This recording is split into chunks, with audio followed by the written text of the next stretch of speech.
Good day and welcome back to Below the Curve Gaming. So this is the final game, hopefully, from ITS Season 12 and it's Quadrant Control. So we've got the Kosmoflot versus JSA. The board, as you can see, is set up. So we've got sort of large building complex linked by the walkways across the centre, and the 0G saturation zones will hopefully break this up. I have won the role for the Lieutenant's Willpower, so I've elected to go second to try and grab those quadrants. Ben forced me to set up first, and Ben has this deployment zone here, so we can see the two big buildings. So we'll be right back to discuss the armies. So here's the JSA, fully painted at last. I'm not going to go into any real detail because we've got a faction-focused video coming, so I'm just going to rattle through the list. So the Kurashi Biker, she's my lieutenant again. We're hoping for a bit better luck than the last time. We have a special fire team of a Domaru with a chain rifle and two Tankos with Flammenspeer and Contenders. Now the extra shot in these will make the Contender a slightly more dangerous proposition, I'm hoping. But these are going to kind of pile up probably one side. My special ITS card is Extreme Prejudice, so I need to coup de grace an unconscious model. So that's going to fall to these guys. We have a core team of a Kemptai who has a boarding shotgun and chain of command. We have the usual, the Kaisotsu paramedic. We have a Kaisotsu hacker this time, I believe he is. Regular Kaisotsu, and Yuriko has been downgraded to Kaisotsu with missile launcher. We have Daiokai with the Red Fury, as ever. The second combat group, we have the Ryukin Unit 9, as usual. This time, the female model, the Major, is not a hacker. She's just the regular mine layer. We have Yojimbo with the Crazy Koalas. I'll use these to try and deter Ben from stealing quadrants. Then we have a ninja with an SMG, and he'll deploy and try and sneak forward and grab a quadrant, advanced deploy. And then we have our Kage delegate. Now, unfortunately, oh, there we go. It wasn't quite picking her up. But like I said, we'll have a more in-depth video where I go through the whole GSA. So the plan is that the fire team are probably going to deploy over here and then move up onto the building. The Domaru and the two Tankos and the small fire team will try and come around this side. One of the bikes will probably look for a sort of hard sneak round the side, and I might even put the other bike all the way around the other side. That will leave the Ryukin 9 will probably deploy here in the building, and the second one here to kind of hold the centre. And I'm going to look to put the ninja down here somewhere, I think, just around about this building, as a bit of an unpleasant surprise. The HVT will likely just go somewhere over here. We are expecting, in that Ben handed me a courtesy list that only had 8 models on it, 5 in one combat group and 3 in the other. I'm suspecting 6 or 7 camo markers, although being Kosmoflot, there is actually the chance there'll be a paratrooper coming on the edge of the table and also equipped Mirage. So, over to Ben. Hello, this is Ben, and this is my Kosmoflot force for Quadrant Control. I'm running 2 combat groups.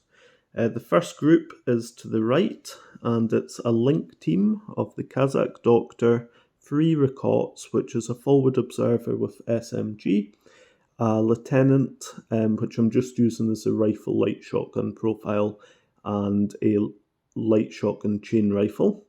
And this is my unknown ranger. I'm using it as the AP Spitfire.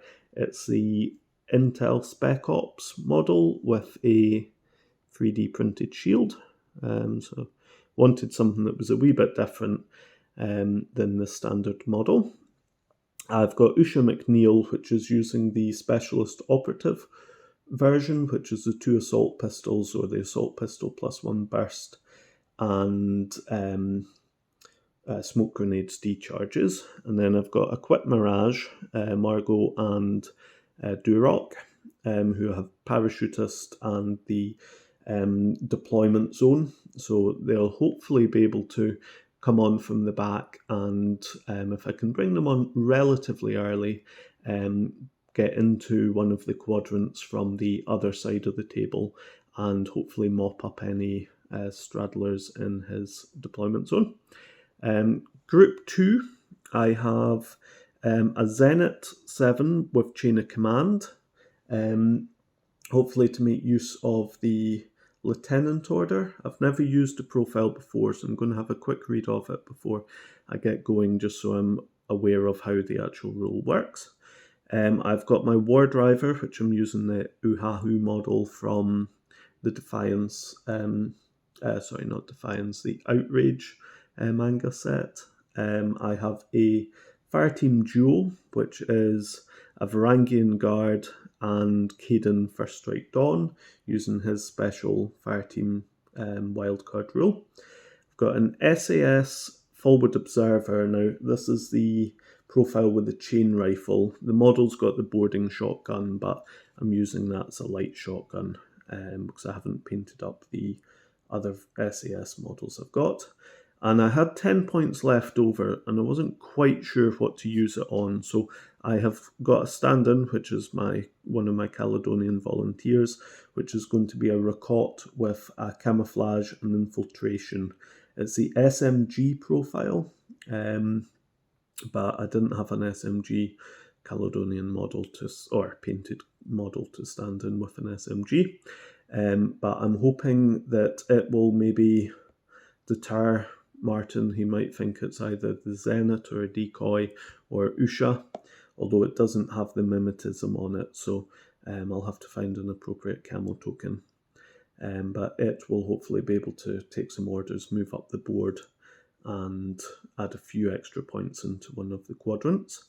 And then I have my HVT, which is a 3D printed Titan Forge or Cyberforge model. The two cards that I drew were Identity Check and Sabotage.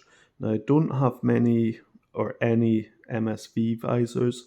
I think I can use Sensor, but I've no biometric visors either. So I'm going to choose Sabotage because I've got a few decharges on the board, and I need to choose a scenery or building before my deployment, placed entirely in Martin's half of the board, and consider it the target for my decharges. So having a look at the board, I think the standouts would maybe be this hollow board here, or perhaps this one here, but I'm going to choose the one at the side here as my target for it, and it will hopefully be either Usha, the SAS, or the Rakot that will move up and aim to sabotage that piece of terrain. So we'll come back at the end of deployment and see where everything is.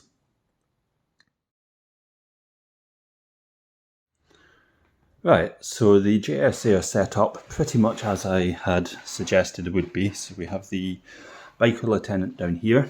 Now, opposite her there is a Mimetism camo marker, which could be a Zenit, so I'll have to keep that in mind. We have the fire team here. Yet again, the camo marker has line of fire to them. Over here we have the Ryukin 9 deployed prone with her mine here. The other Ryukin 9 with the heavy rocket launcher is here, and his camo marker is covering there. The Daiokai I agonised about putting on top of the building and just plonking into suppressive fire. But actually, I kind of want to get him up the board and start hitting folk and force Ben to make difficult decisions. We have the full fire team over here and Jijimbo, and then we have our delegate here, HVT. Our ninja is deployed against this door just here. Now, Ben has an abnormal, okay, no, only 5 camo markers. So we've got a prone one over here on the bridge. We've got another one here. We have a mimetismed one over here. I believe they're all actually mimetismed, and then one on the roof. So we can expect some form of bigger gun up here. I'm not quite sure what this one is. I suspect this is an SAS. Again, not sure about this, and I would be willing to stake my dinner on the fact that Equip Mirage is going to appear behind me, which is one of the reasons I don't want to deploy the Daiokai up here, because if they come on behind me, they'll move on out of my line of fire, double chain rifle me, and that'll be a crying shame. So if I move far enough away from them, he won't have anything to hit with Durox chain rifles. So that's my deployment. Over to Ben. So this is a Kosmoflot deployment. I have gone, if we start from right to left, hidden away down here as a camo marker is Usha McNeil, who will potentially be able to guard the flank from the Biker and the Tanko and Damaru Harris, or kind of move up, get into that quadrant, and hopefully kill anything that comes nearer. I have my HVT is hidden away there. Then I have my link team, which is the Unknown Ranger, the Kazakh Doctor, the Rakot with Rifle Light Shotgun, the Forward Observer with SMG, and then the Light Shotgun Chain Rifle at the back. I have Uhahu, who I'm not quite sure what I'm going to do. I'm aware he's got a hacker over with his Ryukin 9, so I'll maybe try some info war there. I have a camo token, which is a Zenit 7, and the decoy token is up in the building here. Coming round this building, I have my Varangian duo with Caden.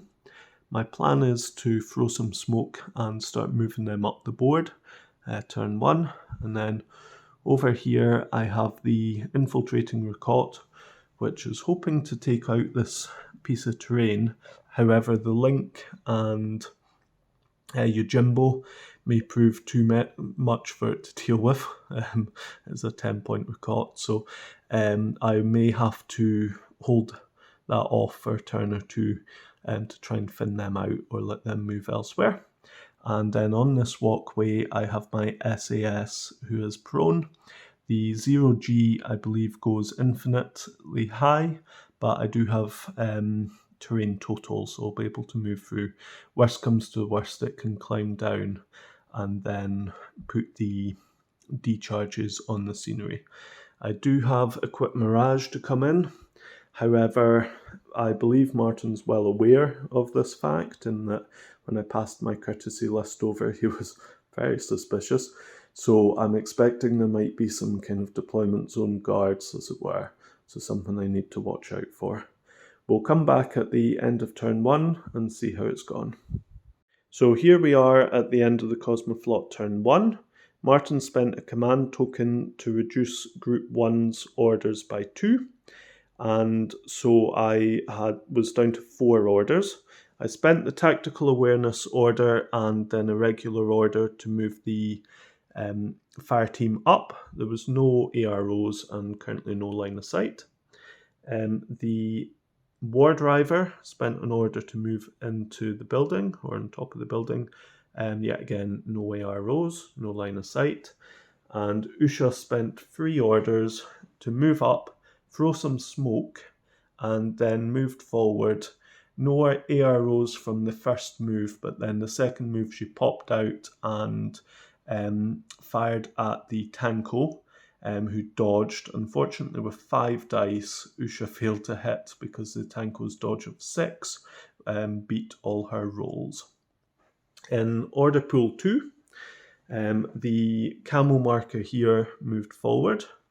I spent 2 orders on the Varangian guard and Caden duo, who moved up through some smoke and then moved again. No line of sight to the second move, but the smoke was face-to-face with the biker who was shooting with a combi rifle. And then the final 2 actions were to move this camo token up here, still prone into contact with that bit of the building. So we'll come back at the end of the JSA turn. Currently no casualties, no wounds inflicted. So we're at the end of the JSA's first turn. There's been a little bit more action. Usha McNeil met the business end of a monofilament sword from the Tanko and Demaru fire team. However, in doing so, Caden threaded the eye of the needle and dropped the Demaru with a T2 shot. A Zenit over here revealed herself and fired as well, and the Demaru passed its save. The fire team moved on top of this building. The 2 surviving Tanko entered a very ill-advised shootout with the Unknown Ranger and the Rakot fire team, which may result in their death next turn. The Daiokai took 3 of the orders plus used NCO for the Lieutenant order, moved up, and despite taking a wound, managed to drop the Zenit, sort of buying me the centre of the board for the time being. The right flank saw some absolutely abysmal dice rolling. Yojimbo moved up, proceeded to throw smoke grenades everywhere except where he intended to. So this marker actually pinned down my entire flank, hence why the fire team is in a truly horrible deployment. Yojimbo used his impetuous order, irregular order, and irregular order, and all of that managed to pistol a Rakot. That was his only success. The Varangian passed God only knows how many dodge rolls as AROs, which resulted in him shuffling about half an inch forward. So we've totaled up the victory points. I hold both of the quadrants on my side. Ben holds both on his side. So currently we're sitting at 1 apiece at the end of turn 1. So here we are at the end of the Kosmoflot turn 2. I brought on Equip Mirage in the bottom corner here. Margot moved up and fired at the Kaisotsu with the rocket launcher or missile launcher, who succeeded after a couple of face-to-face, which nothing was really traded, succeeded in passing a save and failing a courage check to go behind the building here. Margot then moved up and fought face-to-face with a Kaisotsu who was beside the HVT with a combi rifle and the Kemputai with the boarding shotgun. Unfortunately, the Kemputai declared a blast mode, and so it wasn't face-to-face. Margot managed to miss him, rolling double 17s, needing 14s, but critted the Kaisotsu with the combi rifle, taking him out. Unfortunately, due to the 2 boarding shotgun hits, or the 1 boarding shotgun hit, she fell unconscious. Duroc moved up, but was also taken out by the rocket or missile launcher. Some shots from the combi rifle. This happened just before Margot's move, and the Kempai with his boarding shotgun. Unfortunately, failed his dodge roll and took about 6 hits. In Order Pool 2, the War Driver moved up, continuing prone, or dropping prone, then continuing along this walkway to do a hacking attempt against the Daiokai, and succeeded in putting him into Immobilized 2, which will reduce the options it has in terms of its actions until it resets. The duo of the Varangian and Caden moved around here to try and take on Yojimbo, who was in that space there. This prompted the Ryukin 9 with the missile launcher to pop up, but thankfully he missed the unopposed shot against the Varangian, and Caden managed to hit Yojimbo with the T2 rifle and take him out. The fire team from Order Pool 1 used the tactical awareness order and shot the Tanko up here, knocking him unconscious, and have then used the final order just to move on to the top of the building here. So that's the end of the Kosmoflot Turn 2, and we're moving on to JSA. So it's the end of the JSA second turn, and there's been quite a bit of action and some ridiculous amounts of orders poured into a fire team. So the fire team came round the corner here, they moved up, and it took them 6 orders to drop 1 Varangian guard, and in doing so they managed to lose the regular Kaisotsu who'd led the charge. Slapped 3 rounds into the Varangian guard, who shrugged him off. The Varangian guard shrugged off 3 blasts from a boarding shotgun. It was getting a bit ludicrous, but thankfully in the end he saw sense and decided to faceplant himself instead. Batau, the Ryukin 9, walked forward and managed to drop a missile here, which was enough to take down both Rakots. I had activated the Tanko and the Biker with Impetuous, and both of them got gunned down. The Biker used Dogged. She came round and has put the no wound incapacitation onto the Unknown Ranger, thanks to a lucky set of shotguns. However, this flank is, as you can see, completely gone. The Daiokai managed to reset, despite some more nonsense by this small child up on the bridge. And down here, the ninja at the very end of the turn revealed itself and then entered suppressive fire of its SMG, hoping to keep Caden pinned down. So we've totaled up the points, and so the Daiokai holds this table quarter for me, and the fire team and the ninja holds this one.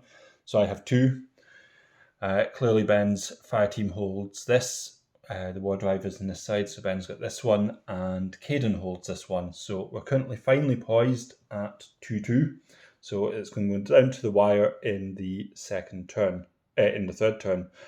And the Kemptai has obviously assumed command of the force, which is obviously a bit of a spoiler, but never mind. So this is the end of the Kosmoflot Turn 3. It's been a bit of a mixed bag. I started with 3 orders in each pool and a tactical awareness order. My first orders were from pool 2 to move the prone camel marker down these stairs, and then stood up, ran round the corner of the building, managed to get in unopposed into contact with this piece of terrain and lay my deck charges or decharges to unveil sabotage, which will score me 1 victory point. That was unfortunately all 3 orders from pool 2, so Caden didn't get to move, either did the war driver. So I used my tactical awareness order on the Unknown Ranger, who decided, perhaps a bit foolishly, that he was going to move through the 0G zone. And initially I was planning to dodge to try and get into cover over there, and then I would be within the quadrant to score. Unfortunately, it prompted AR rolls from the Daiokai and the Ryukin 9 with the missile launcher, and so I chose instead to trade shots with the AP Spitfire. I managed to take a wound off the Daiokai. Unfortunately, in putting 2 shots into the Ryukin 9, I failed to face and took my final wound from the missile launcher, having been on no wound incapacitation, was removed as a casualty. I had 3 orders left at this point, which I spent the first one to move the Kazakh doctor into contact with the unconscious forward observer on the stairs, failing my whip roll on the doctor, taking her out as a casualty. I then spent a second order to move up a step and do the same to the chain rifle one, and unfortunately failed the whip roll for that as well, taking him out as a casualty. The Rakot here unveiled itself to be the lieutenant, to move into contact with the stairs here to hopefully provide some covering fire. My final order was to move the Kazakh doctor prone to the top of the building. So I've managed to successfully remove any heavy points I had over on this side, and but scored the classified objective. So we'll move on to the JSA turn 3. So it's the end of the JSA turn 3, and it's been a bit brutal.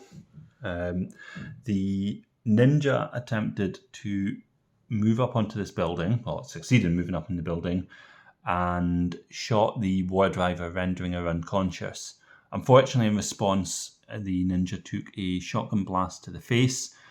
So this meant that it would be unable to move up and coup de grace the war driver, which meant the fire team had to then do all the heavy lifting, moving up the stairs, gunning down the Rakot lieutenant in the process, made it across, and the Kempetai, being the nasty secret police type that he is, ran her through while she was bleeding out.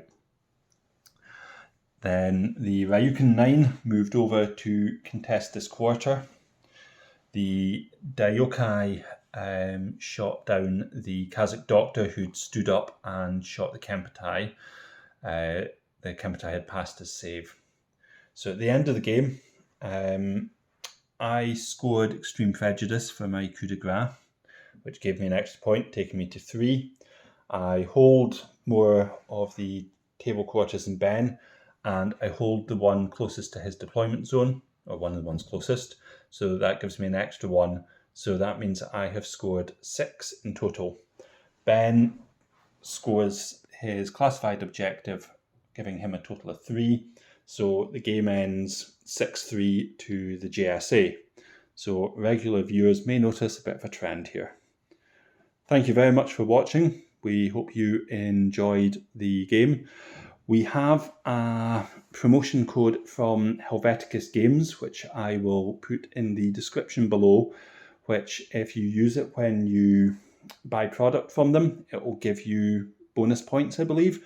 And it's a great way to start your collection, add anything to it. Tom at Helveticus has fantastic customer service. We've bought most of our models from him, always willing to help, able to source anything you want, and I personally feel thoroughly deserves your custom. Please like and comment on the video, and feel free to check out our blog. Until next time, happy gaming and take care.